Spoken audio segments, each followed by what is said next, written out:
नमो तस् भगवतो अरहतो सम्मा सम्बुद्दस्स। नमो तस् भगवतो अरहतो सम्मा सम्बुद्दस्स।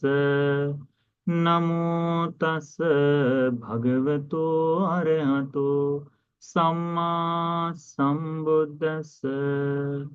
साधु साधु साधु। हमारे पूजनीय गुरु जी को श्राद्ध प्रणाम। साधु साधु साधु। श्रद्धावान उपासक उपासिकागण, हम इस वर्षावास के समय में आरंभित किए मध्यम निकाय सूत्र देशना का आज छठा सूत्र है शायद से, है ना। तो छठा सूत्र यानी पांचवा सूत्र हम प्रवचन कर रहे हैं, पर सूत्र नंबर 6। ठीक है। आखंकेय सूत्र, क्या नाम है उसका? आखंकेय सूत्र, यानी कि इच्छा है तो, जिस चीज की इच्छा हो उसके लिए उपदेशित किया हुआ सूत्र। ठीक है। यानी हम लोग देखते हैं ना कि इच्छा होती है अन्य विविध प्रकार की, भिन्न भिन्न प्रकार की इच्छाएं उत्पन्न होती, इसके बारे में उपदेशित किया यह सूत्र है।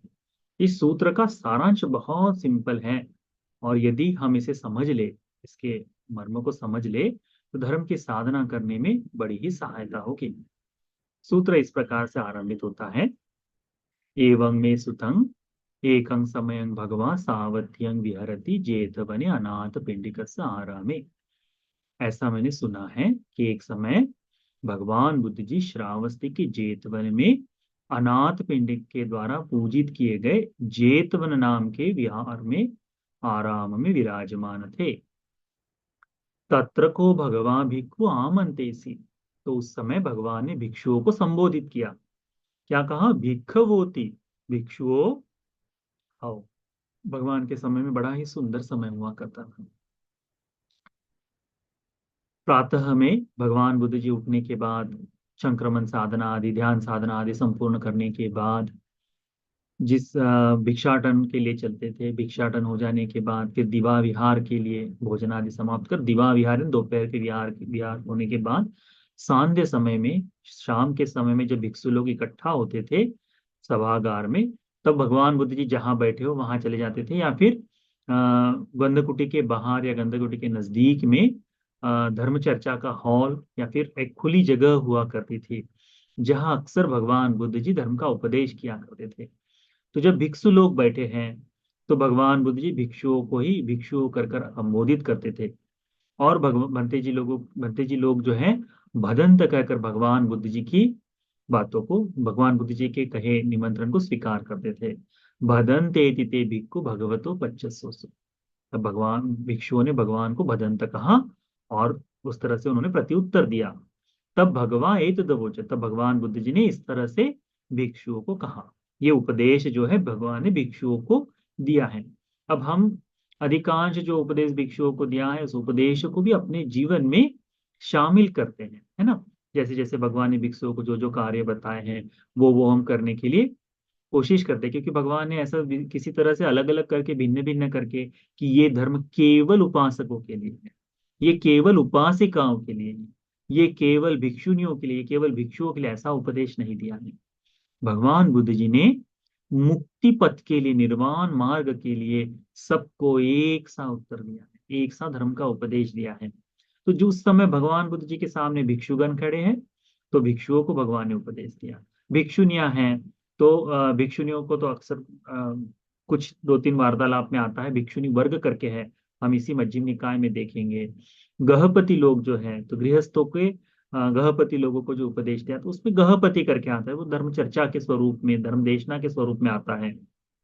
परंतु ये जो है कि तत्र को भगवान भिक्षु आमंतेसी, ये भिक्षुओं के संदर्भ में ही अधिक है।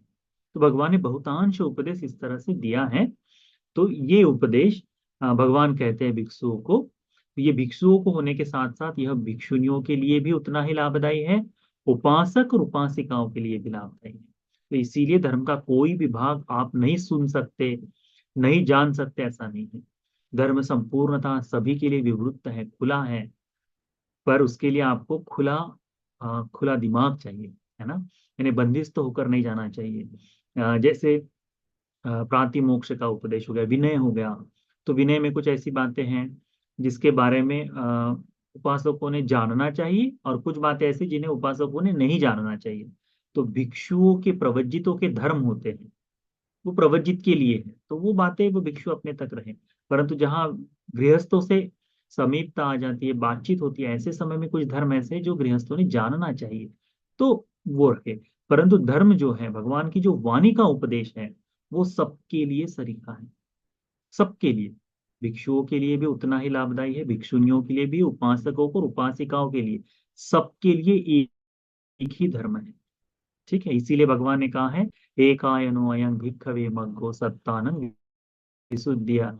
भिक्षुओं, यह एक में मार्ग है, इसके लिए, सत्वों के विशुद्धि के लिए, सत्वों के मुक्ति के लिए। यदि कोई भी सत्व, उसमें ये नहीं कहा भगवान ने ये भिक्षु है या भिक्षुनी है, उपासक है उपासिका, नहीं। भगवान ने कहा सत्वों के विमुक्ति के लिए एक ही रास्ता है, एक ही मार्ग है, वही है आर्य अष्टांगिक मार्ग। वो आर्य अष्टांगिक मार्ग भिन्न भिन्न लोग, भिन्न भिन्न तरह के पद्धतियों से इकट्ठा होकर चलता है। उसको प्राप्त करने तक का जो समय है वो हमें देखना चाहिए। तो भगवान बुद्ध जी इसमें एक मार्ग बताते हैं, उस एक मार्ग का हमने अभ्यास करना चाहिए। इसको जान लो। विविध आकांक्षे ये सोते, यानी यदि कोई इच्छा चाहता है, यदि आपके मन में जो जो इच्छा है, हम कहते हैं ना कि मुझे ये प्राप्त करना है, मुझे वो बनना है, मुझे वो चाहिए, तो उसके लिए, तो इस सूत्र को इस तरह से समझो कि आपको गाड़ी खरीदनी है। आपको क्या चाहिए गाड़ी खरीदने के लिए? धन की आवश्यकता। आपको घर बनाना है, घर बनाने के लिए क्या चाहिए आपको? आपको धन की आवश्यकता है। आपको नए कपड़े खरीदने हैं, आपको क्या चाहिए? उसके लिए भी धन चाहिए, है ना।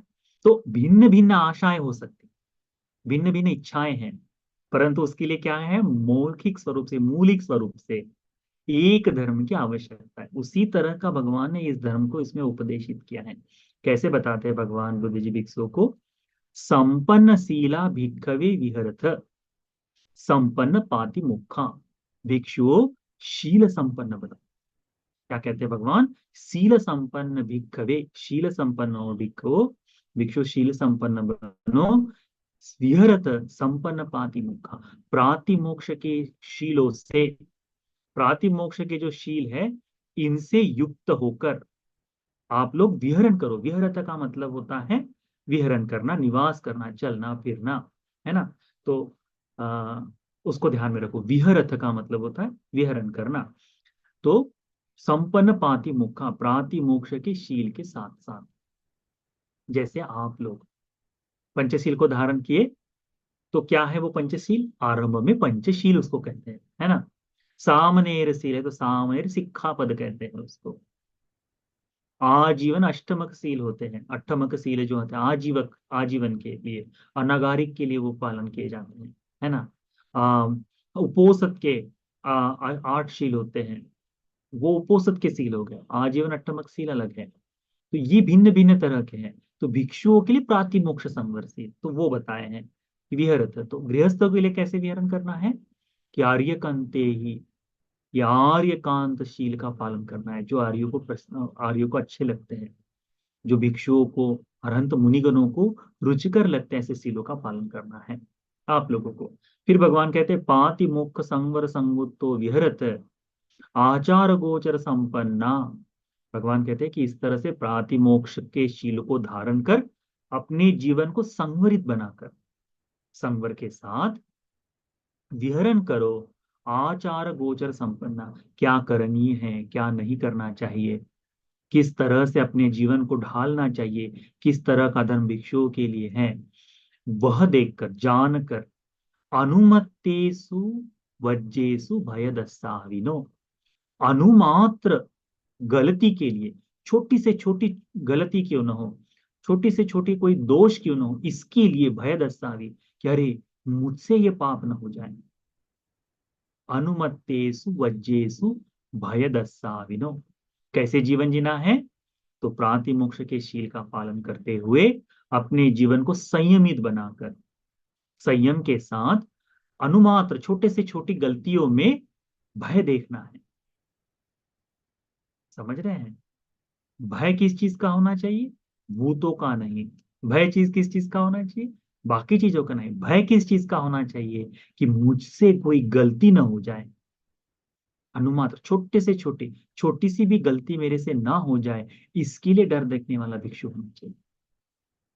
सोच लो कि जिस भिक्षु को थोड़ा सा भी पाप करने में डर लगता है, तो वो भिक्षु कैसा सुंदर होगा, उस भिक्षु का जीवन कैसा पवित्र होगा, है ना?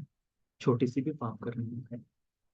नहीं तो यदि जिसका ये पाप करने में भय खत्म हो जाए, उसके लिए इस लोक में ऐसा कोई पाप नहीं जो न किया जा सकता है। पाप के लिए भय होना चाहिए कि अरे मुझसे ये गलती हो रही है, मुझसे ये पाप न हो जाए। हमारे शास्त्र भगवान बुद्ध जी ने हमको संवरशील का पालन करने के लिए बताया है। तो वो तो अनुमत्तेषु वज्र, अनुमत्तेषु यानी अनुमात्र, छोटे से छोटा क्यों ना हो, वज्रेषु यानी गलती के लिए, दोष के लिए, भय दस्सावी, भय को देखने वाला होता है। समादाय सिक्खत सिक्खापदेषु, जिस शिक्षा पद को धारण किए हैं, जैसे भिक्षु जब भिक्षु बन सामनेर बनता है तो सामनेर बनता है 10 सील, फिर उपसंपदा होती है तो प्रातिमोक्ष के 227 नियम। तो इन शिक्षा पदों को धारण कर कर जीने वाला, समादाय सिक्खत सिक्खापदेषु, जिस शिक्षा पदों को धारण किया है उनको सीखने के लिए भगवान ने बताया। ठीक है। फिर भगवान कहते हैं, यहां तक क्या बताया भगवान ने? कि शील का पालन करने के लिए भगवान कहते हैं, आखंकेय च भिक्खवे भिक्खु, भिक्षुओं, किसी भिक्षु में ऐसी इच्छा जाग सकती है। क्या जाग सकती है? ऐसी इच्छा, चाहत ऐसी हो सकती, क्या? सह ब्रह्मचारिणं पियो च संग मनापोच गरुच भावनीयो चाति, कि मेरे जो सह ब्रह्मचारी है, सह ब्रह्मचारी का मतलब होता है साथ में रहने वाले भिक्षुगण, एक ही शास्त्रा के दूसरे शिष्य, हम जैसे सहपाठी कहते हैं, है ना? तो अपने साथ साथ में पढ़ने वाले छात्र को सहपाठी कहा जाता है। एक ही कक्षा में पढ़ रहे वो, तो वो सहपाठी, है ना? तो उसी तरह से फेलो फ्रेंड या फिर फेलो स्टूडेंट कहते हैं जो इंग्लिश में कहते समय, तो वो सह ब्रह्मचारी, समान धर्म का ब्रह्मचर्य का पालन करने वाले जो है, इनके साथ हम लोग को इच्छा होती है ना कि मैं इन लोगों के साथ रह रहा हूं तो इनका प्रिय बनूं, ये मुझे पसंद करे, है ना? हम सब लोग चाहते हैं कि कोई ना कोई हमें पसंद करे। तो सह ब्रह्मचारी ना पियोचा सम, कि मैं इनका प्रिय बनना चाहता हूँ, लोग मुझे प्रिय समझे। मना पूछ, वो मुझे चाहे, वो मेरी इच्छा चाहे। गरुच भावनीय चाहते, वो मेरा गौरव भी करे। ऐसी किसी भिक्षु में इच्छा उत्पन्न होती है तो क्या करने के लिए बताया भगवान ने? सीले स्वे स्वस्य परिपूरकारी, अज्जतंग चेतो समतम अनुयुक्तो, अनीराकत झानो विपස්සनाय समन्नागतो, गृहेता शून्यागारानंग, इस धर्म का पालन। तो क्या अर्थ है इसका? जिस शील को धारण किया है, सीले स्वेवस्य, जो सील धारण किया है उसको परिपूरकारी, उसको परिपूर्ण करने की दिशा में चलने वाला, अज्जतंग चेतो समथ मनुयुक्तो, आध्यात्मिक चित्त में जो समाधि का भाव है, चेतो समथ जो है ना, तो समथ की साधना वो करने के लिए कहा। समथ की साधना यानी ध्यान की प्राप्ति के लिए प्रयास, ध्यान की प्राप्ति के लिए अभ्यास। ये होने के बाद कहा है अनीराकत ध्यानो, क्षण मात्र के लिए भी या फिर थोड़े समय के लिए भी ध्यान से रिक्त न रहे, ध्यान से युक्त ही होकर वास करने के लिए बताया है। फिर कहते हैं विपस्सनाय समन्नागतो, ध्यान के बाद में फिर विपस्सना से युक्त हो जाओ, और बृहेता, विशाल बहुलता से अधिक अधिक इसका अभ्यास करो, और शून्यागारानंग, शून्यागार यानी एकांत में बैठकर ध्यान करने के लिए अभ्यस्त हो जाओ। तो शून्यागार में जैसे आप लोग घर में बैठते हैं, है ना, घर के लोग हैं आप लोग, तो आ, आप अपने घर में किसी एक जगह पर, यदि 2 कमरे का, 3 कमरे का, 5 कमरों का घर है, तो जहाँ पूजा का घर है उसके बाजू में उस छोटे रूम में, छोटा रूम है तो उसमें वहां एक बैठक का आसन लगा रहे, और उस आसन में कोई लोग ज्यादा आना जाना न करे, ऐसी जगह है तो शून्याकार है। उस रूम में कोई नहीं आएगा, कोई डिस्टर्ब नहीं करेगा तो शून्य। या फिर छोटे से छोटा कमरा हो तो भी शून्यागार की तरह आप उसका इस्तेमाल कर सकते हैं। यानी बाकी लोगों से थोड़ा सा दूर आकर एकांत में बैठकर ध्यान करना। सामूहिक साधना भिन्न बात है, शून्यागार में एकांत में ध्यान करने का अभ्यास। तो क्या कहते हैं भगवान कि किसी व्यक्ति को, किसी भिक्षु को अपने बाकी भिक्षुओं के साथ प्रिय बनना है, गौरव चाहना है, तो उसने क्या करना चाहिए?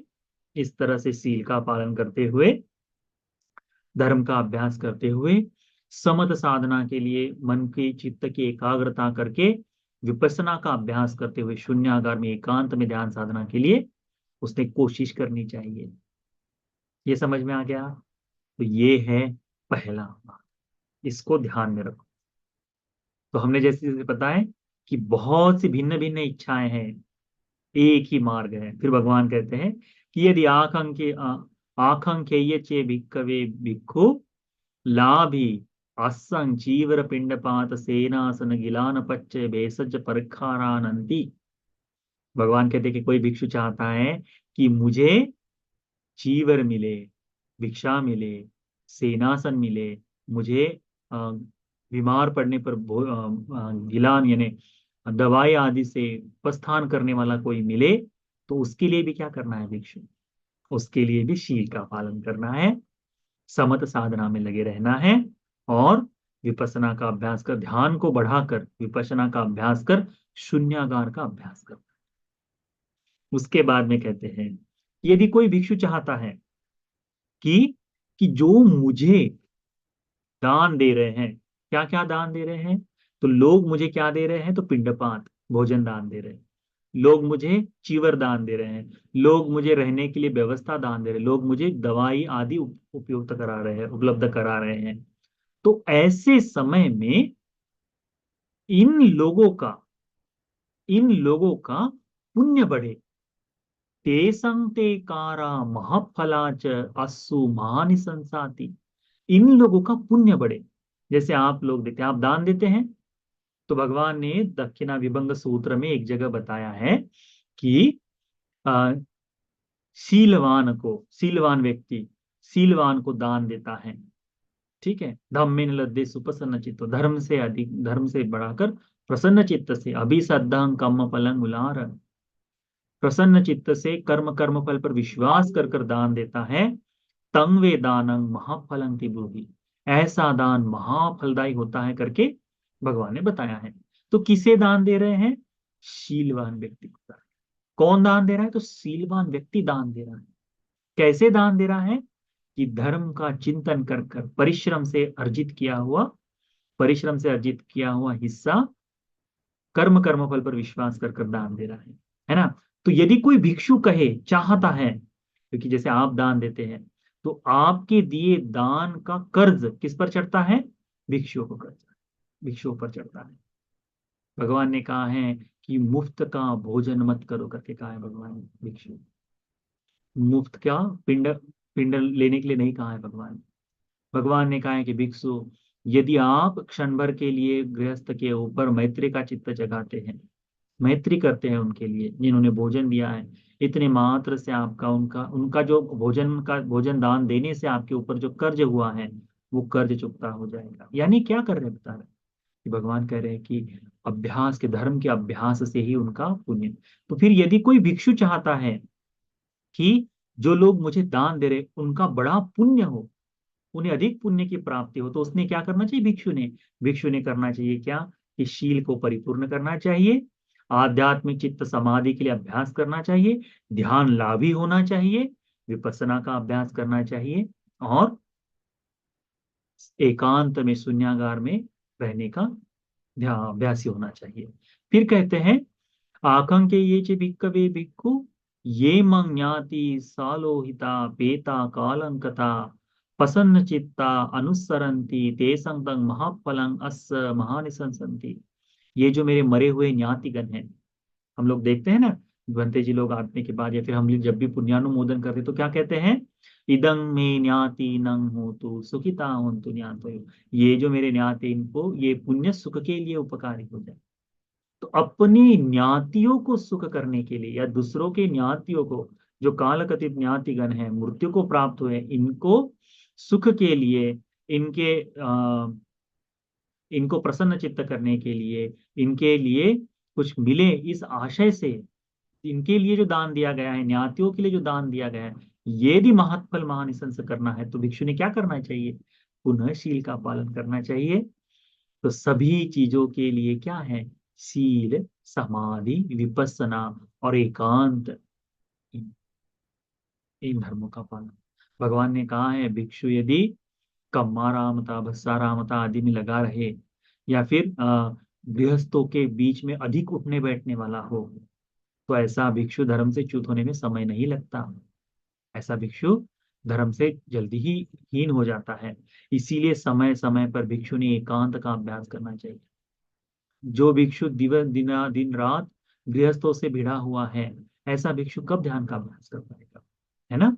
तो वो, तो इसमें भगवान कहते हैं कि शून्यागार, शून्यागार में बैठने की इच्छा, तो समय समय पर गृहस्थों से मिले, ठीक है, परंतु निरंतर उनके साथ में बैठा, उनके साथ हंसी मजाक चलती रहे, किसी न किसी थोड़ी सी, आजकल वर्तमान में भिक्षु का हंसना आदि ठीक है, क्योंकि ये हम लोग उपासक ऐसे हैं, भिक्षु ने बातचीत करते समय आपके साथ थोड़ा सा हंसकर बात नहीं किया, भंते जी मेरे साथ हंसे ही नहीं, भंते जी ने मेरे साथ बात नहीं की है, भंते जी ने मुझे कुछ नहीं कहा।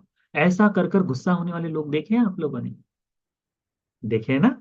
हाँ। तो इसीलिए भिक्षु को भी करना पड़ता है कि हाँ ठीक है, उपासक आए हैं तो उपासक के साथ थोड़ा सा प्रेम से हंसकर बात कर लिया। पर ये यदि अधिक हो जाए तो उस कारण से भिक्षु धोखे में आ जाएगा, भिक्षु का नुकसान होगा।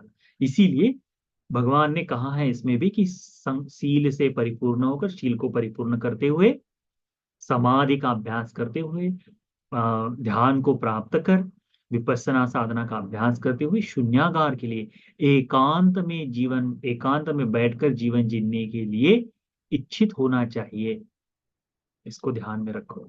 इसीलिए यदि कभी कोई उपासक, यदि वास्तव में आप अपने आप को उपासक या उपासिका समझते हैं, तो ऐसे समय में आप जानते हैं कि भिक्षु किस स्वभाव के हैं, और ऐसे में आपसे यदि मुस्कुराकर किसी एक दिन बात नहीं किए तो उसका बुरा कभी ना मानिएगा, उसका बुरा ना मानिएगा। उस कारण से क्या होगा कि आप उस भिक्षु को एकांत में बैठने के लिए आप समय दे दें, क्योंकि भिक्षु धर्म की साधना करेगा तो लाभ किसका होगा? इसमें क्या कहा है कि आपके दिए हुए दान को महत्फल मानसंस करना है, तो भिक्षु ने क्या करना चाहिए? ध्यान साधना करनी चाहिए। आपके साथ बातें करते बैठेगा तो हो पाएगा क्या? वो नहीं हो।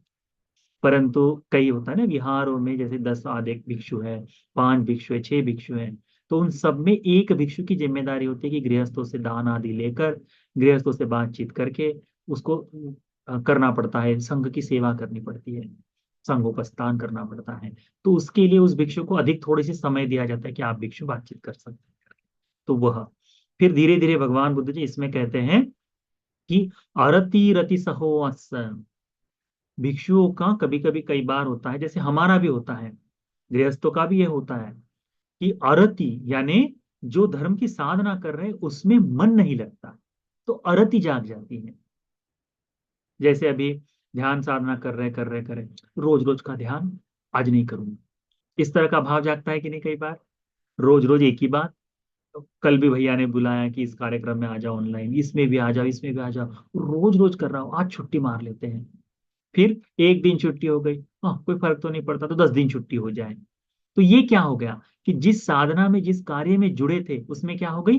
अरति आ गई है आपकी, उसमें आप रत नहीं है, उसमें आप लगे नहीं है। तो इस अरति के कारण क्या होगा? धर्म से आप बाहर निकल जाएंगे। तो भगवान कहते हैं कि इस अरति को दूर करना चाहता है जो भिक्षु, जो भिक्षु दूर करना चाहता है, उत्पन्न अरतिं अभिभूय, उत्पन्न अरति से जूझता है, लड़ता है, वही रहता है, उसको शांत करता है, उसको शांत कर कर विहरण करता है, तो उस भिक्षु ने क्या करना चाहिए?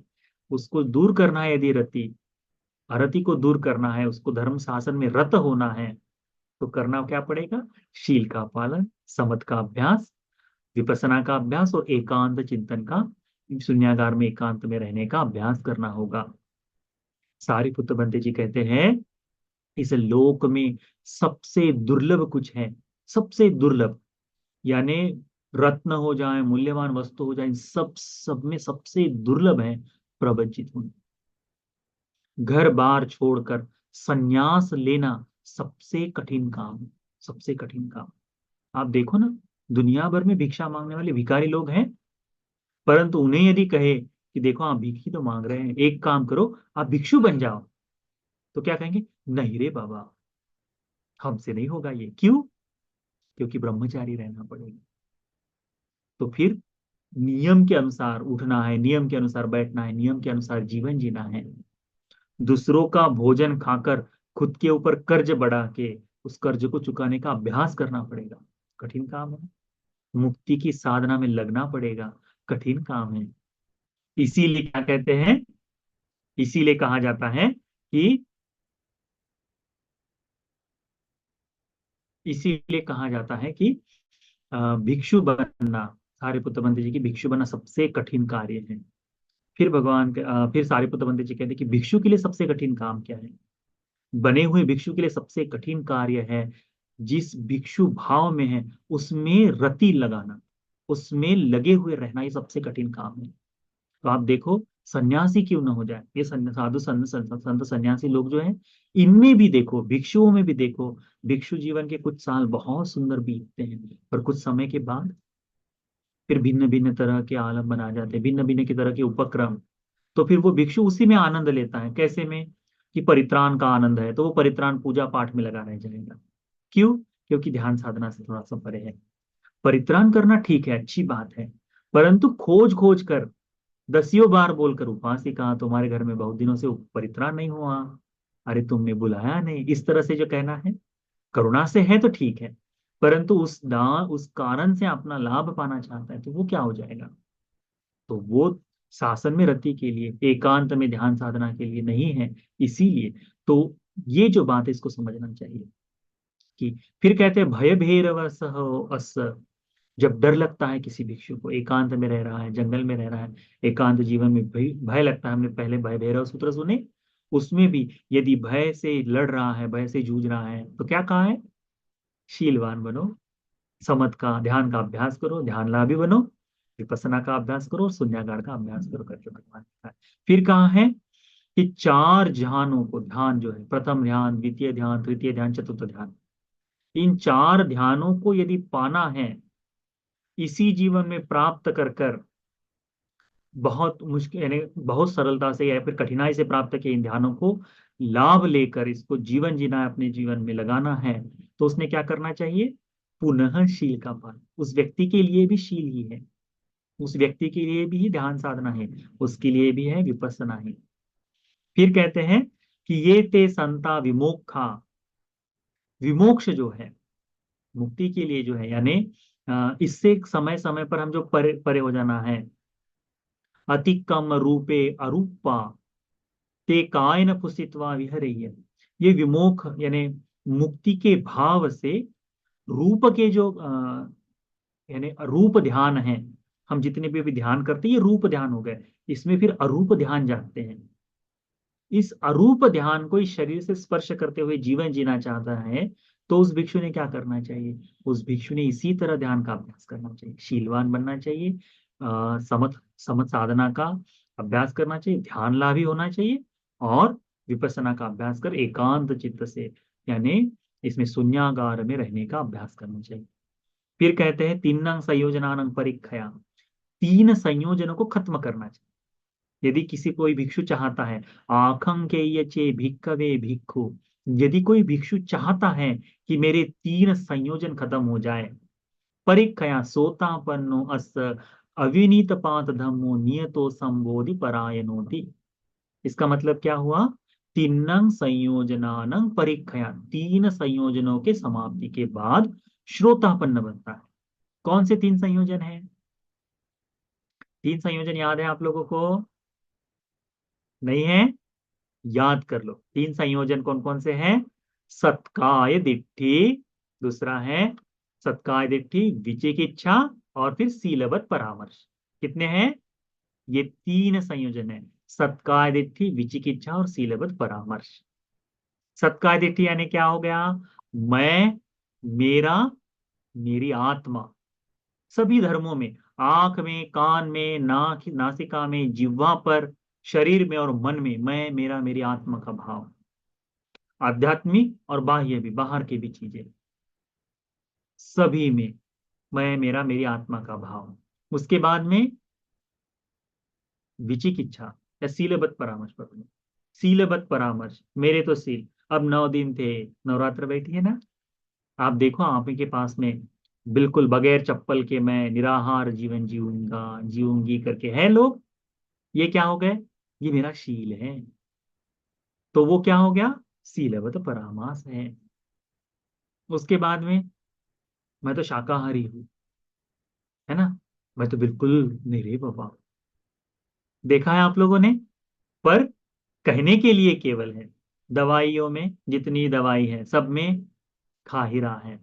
चावल में छोटे छोटे कीड़े हैं, पीस कर खाए, गेहूं में लगे हुए सबको पीस कर खा रहा है, कहने के लिए तो शाकाहारी। भीतर गोभी में कीड़े हैं, आलू में कीड़े, कहाँ कीड़े नहीं है बताओ, खा ही रहा है ना, पर कहने के लिए शाकाहारी। तो ये शाकाहार को उपादान की तरह पकड़ के चल रहा है। तो ये क्या है? सीलबद्ध परामास है, पंचशील का पालन कर रहा है। ये पंचशील, मैंने जो शील का पालन कर रहा हूं वही श्रेष्ठ है, बाकी सबके तुच्छ है। मैं प्राणी हिंसा से परत हो गया, मैं ही श्रेष्ठ हूं, बाकी सब ये क्या है? सीलबद्ध परामास ही तो है एक तरह से। अपने सील को श्रेष्ठ समझकर दूसरों के सील, पंचशील का पालन करने वाले सबके सील समान स्वरूप में है। जिसकी परिशुद्धि अधिक है वो शील किसके लिए है? आध्यात्म के लिए, स्वयं के लिए है, दूसरों को बताने के लिए, प्रदर्शन के लिए शील नहीं है। भगवान ने भिक्षुओं को एक धर्म कहा है, उसको कहते अल्पेच्छ। अल्पेच्छ धर्म बहुत बड़ा है, बहुत बड़ा है। एक समय की बात है, अ, आप लोगों ने जाना होगा कि भिक्षुओं को समय समय पर दुतांग का पालन करना होता है। हमारे भारत में आज भी कई भिक्षु है, दुतांगधारी भिक्षु है, ठीक है, उनमें से एक ही दुतांग प्रसिद्धि से हो सकता है, बाकी सारे दुतांग जो है वो छुपे रहने चाहिए, किसी को पता ना चले, इस तरह से। उसको कहते हैं अल्पेच्छ गुण। भगवान के समय में दो भिक्षु थे। एक भिक्षु जो थे वो नैसर्गिकांग जो कहते हैं, नैसर्गिकांग यानी केवल बैठना, निद्रा की इच्छा छोड़ देना, यानी पीठ को नीचे टेक कर जो है वैसा लेटने का जो एरिया है, 4 प्रकार की एरिया होती है ना, बैठना है, खड़े होना है, चलना है और लेटना है। तो लेटने की जो एरिया है उसको छोड़ देना, तो उसको कहते हैं निसद्दिकांग। तो ऐसा भिक्षु, तो वो दो भिक्षु बैठे रहे, तो रात्रि में इकट्ठा हुए किसी एक शाला में मिले। बहुत पहले तो भगवान के समय भिक्षु घूमते रहते थे, तो वो एक जगह पर मिले और एक जगह बैठे रहे। बैठे रहने के बाद थोड़ी देर देखा रात्रि में ध्यान कर रहे थे, दोनों ध्यान कर रहे। जैसे जैसे प्रथम याम तक आया, यानी रात को 10-11 बज गए, 12 बजे, पहले तो दिए होते थे, केवल लाइट तो थी नहीं, तो 10-11 बज गए। तो उसके बाद में दूसरे भंते जी ने कहा कि ठीक है मैं अभी सो जाता हूँ। तो उसने अपना आसन लगाया और एक तरफ लेट गया उस शाला में। रात्रि के समय उसको किसी, एक तो बिजली कड़की होगी या कुछ ऐसा हुआ होगा जिसके कारण उसकी नींद खुली, और देखा कि वो भंते जी बैठा हुआ है। तुरंत कह दिया, बैठा हुआ है बहुत समय से, बैठा सोया नहीं है, अब इतने रात तक ध्यान कर रहा है ऐसा जरूरी नहीं, तो क्या कर रहा है? तो उस भिक्षु ने पूछा कि भिक्षु, क्या तुम निषिद्धिकांग का पालन कर रहे हो? तुरंत लेट गया। किन से शील का पालन कर रहा है? निषिद्धिकांग। यदि वो बैठा रहता तो निश्चित हो जाता कि वो निषिद्धिकांग है। वो लेट गया, तो लेटने के कारण उसका शील टूटा नहीं है। क्यों? क्योंकि भगवान ने सब धर्मों में अल्पेच्छता सबसे श्रेष्ठ बताई। तो अल्पेच्छता कि अपनी गुण, अपनी खासियत खूबी जो है वो दूसरों को ना बताएं, उसमें भी अल्पेच्छ रहे कि हाँ मेरा धर्म तो इतना ही है, मैं इसका पालन कर रहा हूँ सुरक्षित से। इस तरह से अपने दोष है तो दसियों दोष सबको बताएगा, वो सत्पुरुष का लक्षण है। अपनी अच्छाई छुपाएगा, मित्रों की भी ऐसी है, तो अपनी अच्छाई, उनकी अच्छाई बताएगा, उनकी भी बुराई छुपे। तो उस तरह से स्वयं की बुराई दिखाएगा, स्वयं की अच्छाई को छुपाएगा, ये सत्पुरुष का है। तो उस तरह से भी, तो शीलबत परामर्श वो हो गया। फिर बाद में विचिकिच्छा, भगवान के जीवन में धर्म पर विचिकिच्छा जागे कि अरे ऐसे कैसे, ऐसे कैसे मुक्ति मिल जाएगी, ये थोड़ी ना है। यदि और फिर तर्क करते हैं, नहीं बुद्ध ने यहाँ ऐसा बताया, यहाँ ऐसा बताया, तो मैं नहीं मानता। उसके पीछे का अर्थ समझने के लिए सक्षम नहीं है। ऐसा व्यक्ति पढ़ा लिखा बहुत विज्ञ आदमी हो सकता है। विचिकिच्छा एक ऐसा काम है कि जो पढ़े लिखे गंवार को भी वो आती है, उसको भी ध्यान में रखो। कई बार होता है ना, अनपढ़ आदमी भी धर्म को आसानी से समझ लेता है, पढ़े लिखे व्यक्ति में मुश्किल जाती है। इसीलिए धर्म की साधना बड़ी कठिन काम है। इसीलिए पढ़े लिखे लोग भी कई बार यानी ऊंचे स्तर पर जो है, वो लोग थोड़ा अवॉइड करते हैं कि भिक्षुओं के साथ न बैठे, हम अपना अलग से रखें, हम अपना अलग से काम करें, मैं ही श्रेष्ठ हूँ बताने का काम करें, भिक्षु तो मेरे से कम है, वो कम पढ़े लिखे, इस तरह सा भाव जिनमें जाग जाता है, वो क्या है कि धर्म को वास्तवता जानने के लिए वो तत्पर नहीं है। वो तो तीन संयोजनों के क्षय होने से व्यक्ति श्रोतापन्न बनता है, अविनीत पाधमो, पुनः चार अपाय में नहीं जाएगा। भगवान ने जो कहा है ना कि हम अपना ये जो चार अपाय हैं अपना घर बनाकर चलते हैं, ये अपना घर है, दिन भर कहीं भी घूम के आए तो चार अपाय में ही जाएंगे शाम को।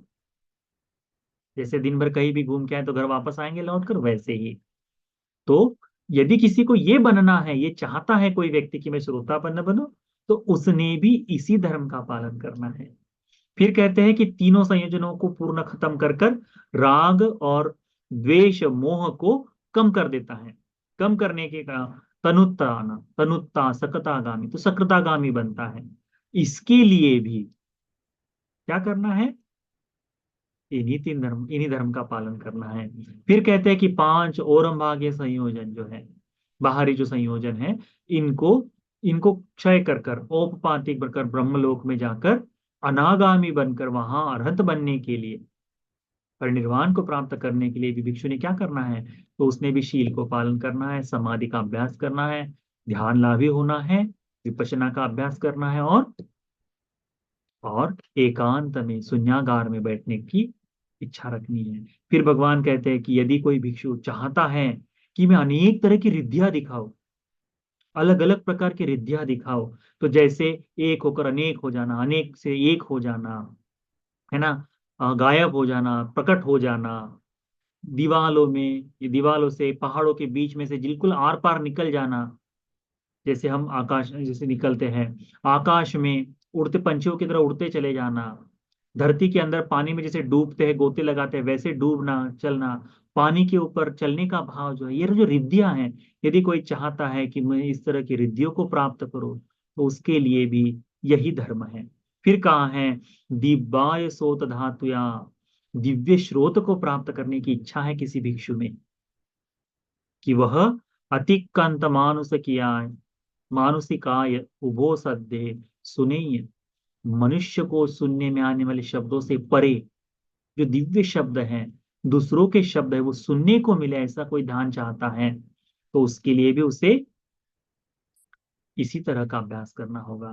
फिर कहते हैं भगवान की यदि कोई भिक्षु चाहता है, आखंके यचे भिक्कवे भिक्खु, यदि कोई भिक्षु चाहता है कि दूसरों के परसत्तानं परपुगलानं चेतसो चेतो परिच पजानीय, अपने चित्त से दूसरों के चित्त को जान ले, या फिर मेरे मन में सराग है, मेरे मन में राग है तो राग में चित्त है, वीत राग है तो वीत राग में चित्त है, दोष युक्त है तो दोष युक्त चित्त है, वित दोष है, द्वेष से परे है तो दोष से परे है, ऐसा जान ले। समोहं वा चित्तं, मोह से युक्त चित्त है तो मोह से युक्त चित्त है, ऐसा जान ले। वीत मोहं वा चित्तं, वीत मोहं चित्तं पजानीय, कि जब चित्त मोह से परे है तो चित्त मोह से परे, ऐसा जानने के लिए। संकित्तं वा चित्तं, एकत्र हुआ जो चित्त है ऐसा है। विक्षिप्तंग, विक्षिप्त हुआ जो चित्त है उसके लिए। महगतंग, विशाल ऐसा चित्त है धर्म साधना में। हाँ, अमहगतंग, सूक्ष्म बन गया बिल्कुल चित्त जो है, उस सूक्ष्म बने चित्त को जानने के लिए। स उत्तरंग, ध्यान लाभी चित्त है तो ध्यान लाभी चित्त के लिए। अनुत्तरंग चित्तंग, अनुत्तर ऐसे समाधि को प्राप्त किया है तो ऐसे चित्त को जानने के लिए। समाहित, एकाग्र चित्त को जानना है तो एकाग्र चित्त के लिए। जिसका चित्त एकाग्र नहीं है ऐसे चित्त को जानने के लिए। विमुक्त चित्त जो है, विमुक्तों का, अरहतों का चित्त जानना है तो उसके चित्त के लिए। जो अविमुक्त है, ऐसा चित्त जानना है तो उसके लिए, तो इन सभी चित्त को जानने के लिए अपने चित्त से दूसरे के चित्त का भाव जानना है, तो उसके लिए भी भिक्षु को करना क्या है, इसी धर्म का पालन करना है, शीलवान बनना है। उसके बाद में समथ साधना का अभ्यास करना है, उसमें ही ध्यान भाव में लगना है, ध्यान को उत्पन्न करना है, और विपස්සना का अभ्यास करते हुए एकांत में गृहेता शून्यागारं, बहुलता से शून्यागार में रहना है। फिर कहते भगवान कि दिव्येन चक्षुना विशुद्धेन, दिव्य चक्षु को प्राप्त कर। ये जो लोग जन्म जन्म लेते हैं, मरते हैं, ये जो भगवान का ज्ञान जो है चतुपपात ज्ञान, इस चतुपपात ज्ञान को प्राप्त करना है। जो अनिरुद्ध भंते जी को भी दिव्य चक्षु था, तो वैसा ही ये इस ध्यान को प्राप्त कर, इस भाव को प्राप्त करना है, तो उसके लिए लोगों के कर्म कर्म स्वरूप को, कर्म भाव को देखना है, तो उसके लिए भी यही करना होगा। फिर आश्रवों से मुक्त चित्त हो गया है, आश्रव से मुक्त चित्त हो गया है, अनाश्रव बन गया है, इसे देखना है। आसवानं खय आश्रव के क्षय से, अनासवं चेतो विमुक्ति पඤ्ञा विमुक्ति, दिठेव धम्मे स्वयं अभिज्ञा सच्चिकत्वा उपसंपज्य विहरेयन्ति। यदि कोई भिक्षु चाहता है कि इसी जीवन में, इसी समय सभी आश्रवों से मुक्त होकर अनाश्रव से चित्त विमुक्ति को, प्रज्ञा विमुक्ति को दिठेव धम्मे अभी के अभी देख लूं, साक्षात कर लो, साक्षात कर मैं यहाँ विचरण करूं, ऐसा कोई भिक्षु चाहता है, तो उस भिक्षु के लिए भी क्या है, शीलेस्वेवस परिपूरकारी, शीलों को परिपूर्ण करने वाला, अज्जत्तं चेतो समतम अनुयुक्तो, आध्यात्मिक चेतना को इकट्ठा कर, चित्त और समत को धारण कर, अनिराकत कत ध्यानो, पूर्णता समाधि से युक्त होकर, समाधि से रिक्त न रहते हुए, विपස්සनाय समन्नागतो, विपස්සना से समन्वित होकर, गृहेता शून्यागारन, बहुलता से शून्यागार का अभ्यास करने वाला बनना चाहिए करके भगवान कहते हैं। इसीलिए भगवान कहते हैं भिक्षुओं को, संपन्न शीला भिक्खवे विहरत संपन्न पाति मोक्षा। भिक्षुओं शील संपन्न बनो, प्रातिमोक्ष के शील से संवरित हो जाओ। प्रातिमोक्ष संवर संगुत्ता विहरता आचार गोचर संपन्ना, प्रातिमोक्ष शील से संपन्न होकर अपने आप की काया को संवरित जीवन जियो। जानो कुशल अकुशल, करना करणीय अकरणीय कार्य को जानकर, अनुमत्ते सुवज्जे सुभय दस्तादि, छोटे से छोटे बात में भय को देखने वाला बनो। पाप में पाप करने में भय देखने वाला बनो। शिक्षा समादाय शिक्षत शिक्षा पदेशो, जिस शिक्षा को धारण किए हैं उस शिक्षा के अर्थ को समझकर उसके अनुसार जीवन जीने का अभ्यास करो। इति तंग यंग तंग उत्तंग इदमवेतंग पटिच्च उत्तंगति। भगवान बुद्ध जी ने इस तरह से भिक्षुओं को धर्म का उपदेश किया। जब भगवान ने इस तरह का उपदेश किया, इदम वोच भगवा अत्मनाते भिक्खु भगवता भाषतंग अभिनंदन्ति, तब भगवान बुद्ध जी के भाषण का, तब भगवान बुद्ध जी के कहे का भिक्षुओं ने साधु साधु कहकर अनुमोदन किया। तो इस संपूर्ण शील से, इस संपूर्ण सूत्र उपदेश से हमें क्या सीखना चाहिए, कि भिन्न भिन्न आशाएं हो सकती है, भिन्न भिन्न इच्छाएं हो सकती है, पर इन सब की प्राप्ति के लिए शीलवान होना, धर्म समाधि के लिए अभ्यस्त हो जाना, विपස්සना का अभ्यास करना, ये है। तो यदि कोई व्यक्ति आप में से चाहता है कि मैं दिव्यलोक में जन्म लूं मरणोपरांत, यदि कोई चाहता है कि मैं ब्रह्मलोक में जन्म लूं, यदि कोई चाहता है कि मुझे यही पत्नी सुगति में भी मिले, स्वर्गलोक में ही मिले, इसी तरह का मैं सुखपूर्वक जीवन जीऊं, मैं निरय से मुक्त हो जाऊं, मैं ब्रह्मलोक का जीवन जीऊं, मैं जीवन मुक्त हो जाऊं, तो करना क्या है, उसे भी करना है। आप गृहस्थों के लिए भी शीलवान ही होना है, शील को ही धारण करना है, ध्यान साधना में रत होना है। संपूर्ण समाज ध्यान साधना से परे होते जा रहा है, हमें ध्यान साधना का अभ्यास करना है, ध्यान साधना का अभ्यास करना है, इस बात को समझ लो। तो आज का ये सूत्र उपदेश आप सभी को एकांततः शील को समझने के लिए, ध्यान साधना के लिए, चित्त को जागने के लिए, विपස්සना में मन को रममान होने के लिए, एकांततः चार आर्य सत्यों की अनुभूति के लिए सूत्र का उपदेश उपकारी हो जाए। साधु साधु।